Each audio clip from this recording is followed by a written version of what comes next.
आप देख रहे हैं सत्यमेव टाइम्स और मैं हूं आपके साथ हर्षिता। लखनऊ में अपने घर के पास धरने पर बैठे सपा प्रमुख अखिलेश यादव को पुलिस ने हिरासत में ले लिया है। उन्हें एसएचओ हजरतगंज पुलिस ने उस वक्त गिरफ्तार किया जब वो लखीमपुर घटना को लेकर धरने पर बैठे थे। आपको बता दें कि लखीमपुर की घटना को लेकर वहां जा रहे थे। लखीमपुर जाने से रोके जाने के बाद पूर्व मुख्यमंत्री अखिलेश यादव राजधानी लखनऊ में ही धरने पर बैठ गए थे। पूर्व मुख्यमंत्री अखिलेश यादव के धरने पर बैठते ही पुलिस सख्ते में आ गई। देखते ही देखते अखिलेश यादव के लखनऊ स्थित विक्रमादित्य मार्ग के बाहर बड़ी तादाद में पुलिसकर्मियों को तैनात कर दिया गया था। आपको ये भी बता दें कि रविवार को लखीमपुर खीरी में हुई हिंसा में 4 किसान समेत 8 लोग मारे गए हैं।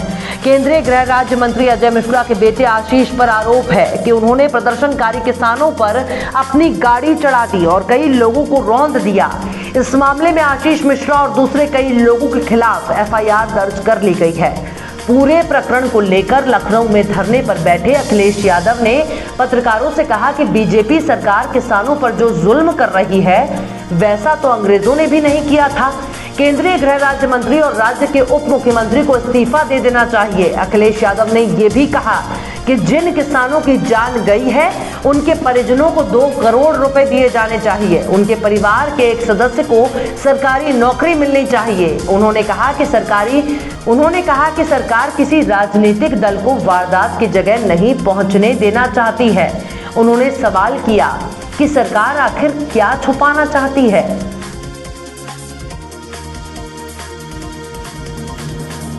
ज्यादा हो गए, वापस लेने की कोई वो नहीं। इनको ये लग रहा है कि ये चलता रहे, तो ये कब तक चलता रहेगा? फिर सरकार को जाना ही पड़ेगा, क्योंकि जब किसान नाराज हैं और वो किसान जो हमारा पेट भरता है, किसान जो हमें कपड़े देता है, किसान जो हमारी अर्थव्यवस्था को बचाता है, अर्थव्यवस्था को मजबूत करता है, कब तक किसानों के नहीं मानेंगे? किसानों ने दिखा दिया है कि सरकार के तीनों काले कानून के सामने झुकेंगे नहीं, सरकार का सफाया करेंगे।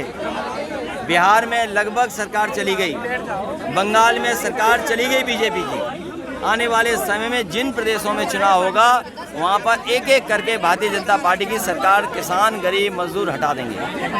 इस तरह के बर्बरतापूर्वक व्यवहार हो रहा है।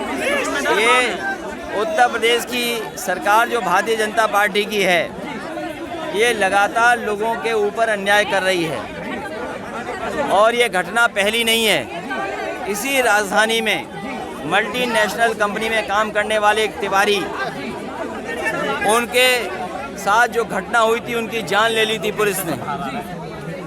उत्तर प्रदेश को सबसे ज़्यादा नेशनल ह्यूमन राइट कमीशन ने नोटिस दिए हैं। उत्तर प्रदेश में भारतीय जनता पार्टी की सरकार में सबसे ज़्यादा कस्टोडियल डेथ हुई हैं। उत्तर प्रदेश की भारतीय जनता पार्टी की सरकार में एक व्यापारी गोरखपुर घूमने गया, उसकी कमरे में इतनी पिटाई की गई, पुलिस ने इतनी पिटाई की कि उसकी हत्या हो गई, उसको पीट पीट करके मार दिया। कहीं देश में आईपीएस फरार नहीं होगा। उत्तर प्रदेश की सरकार की नाकामी है कि एक आईपीएस फरार है और अभी तक सरकार नहीं पकड़ पाई। और अब भारतीय जनता पार्टी की सरकार में जो मंत्री थे उनके बेटे का नाम आ रहा है, उसने गाड़ी चढ़ा दी किसानों पर। अगर किसानों पे कोई गाड़ी चढ़ा देगा, ऐसा उदाहरण दुनिया में देखने को नहीं मिलेगा जहां किसान पर सरकार के एक मंत्री के बेटे ने गाड़ी चला दी हो। अखिल जी, ये भी कहा जा रहा है, देखिए संसद में कानून बना था, संसद में इसका विरोध ज्यादा जायज लगता है लोकतंत्र के हिसाब से। जो सड़क का संघर्ष है तो लोग संसद क्यों नहीं चलने दी जा रही है? वो कह रहे हैं विपक्ष नहीं चलने दे रहा। जो फैसले जनता के और किसानों के पक्ष के नहीं हैं, सरकार ये कहती है कि किसानों के पक्ष के हैं ये मुद्दे या किसानों के हित के लिए कानून है, तो जब किसान ही विरोध कर रहे हैं तो सरकार को वापस ले लेना चाहिए। सर, इस तरह की टीका टिप्पणी आखिर करके सबने क्या फायदा मिल रहा है? क्या चीज़? जैसे कि गवर्नमेंट इस तरह की टीका टिप्पणी कर रही है सर किसानों को लेकर के, तो सर भारतीय जनता पार्टी मानना है और ये आंदोलन अभी से नहीं, पिछले कितने वर्ष, 1 वर्ष हो गया तब से चल रहा है। जिस सरकार ने ये कहा हो कि हम किसानों की आय दोगुनी कर देंगे, उसी सरकार ने काले कानून लाने का काम किया। ये ऐसे काले कानून हैं जिससे किसानों की खेती छीन ली जाएगी। किसान मजदूर बन जाएगा। अखिलेश भैया, वो नाव आप भी कहते जब चीफ मिनिस्टर थे वहाँ पर 19 किलो वजन निकला था, तो मंडियों की और घाटों की हालत अच्छी नहीं है, सुधरेगी कैसे? इस सरकार में हर व्यवस्था ध्वस्त हो गई है और सबसे बड़ा सवाल खड़ा है कि लोगों को न्याय मिलेगा कि नहीं मिलेगा, लोकतंत्र सुरक्षित रहेगा कि नहीं रहेगा। ये सबसे बड़े सवाल खड़े हुए हैं भारतीय जनता पार्टी की सरकार में। किसानों की जो वहाँ मौत हुई है उसमें समाजवादी पार्टी अपनी तरफ से कोई मदद करने वाली है? अभी सरकार को मदद करनी चाहिए। किसानों ने जो मांग रखी है, सरकार को उनकी मांगों को मान लेना चाहिए। प्रधानमंत्री के आने का भी कार्यक्रम है, प्रधानमंत्री के आने का भी कार्यक्रम है, आपको क्या लगता है कि आंदोलन लंबा खींचेगा? पार्टी बन जाएगा तो पहले दिन से घटनाएं उत्तर प्रदेश में हो रही हैं और बीजेपी के कार्यकर्ता शामिल होते हैं। अभी पंचायत का चुनाव सबने देखा है कि किस तरीके से पुलिस चुनाव जिताने में लगी थी। जो अच्छे अधिकारी हैं उन्हें मौका नहीं दिया जा रहा है और ज़बरदस्ती लोकतंत्र का गला घोटने के लिए ये अधिकारियों के माध्यम से लगातार काम कर रहे हैं।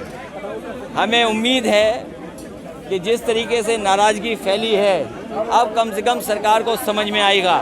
ये हिटलरशाही किसी ने नहीं देखी होगी, ऐसी हिटलरशाही जहाँ पर गाड़ी किसानों पे चढ़ा दी गई हो। अधिकारी पुलिस के लोग उन्हें बचा रहे हैं जो पुलिस के लोग अन्याय कर रहे हैं। कौन नहीं जानता, गोरखपुर में पुलिस कमरे में गई और व्यापारी को पीट पीट करके मार दिया। ये हत्या की गई। पहले व्यापारी की हत्या हुई, अब किसानों की हत्या हो गई। इससे पहले आप जानते होंगे लखनऊ में ही एक बहुत बड़े मल्टीनेशनल कंपनी के जो अधिकारी थे उनकी हत्या हो गई और ये हत्याएं हो रही हैं लगातार इस सरकार में। अखिलेश भैया, एक गाड़ी आपके घर के सामने भी जलाई गई, हम लोग सुबह थे, उस पर क्या कहेंगे? जो गाड़ी जलाई गई है थाने के सामने, ये मान लीजिए पुलिस नहीं जलाई है और पुलिस इस तरह का काम इसलिए कर रही है क्योंकि वो इस आंदोलन को कमज़ोर करना चाहती है, किसान के आंदोलन को दबाना चाहती है।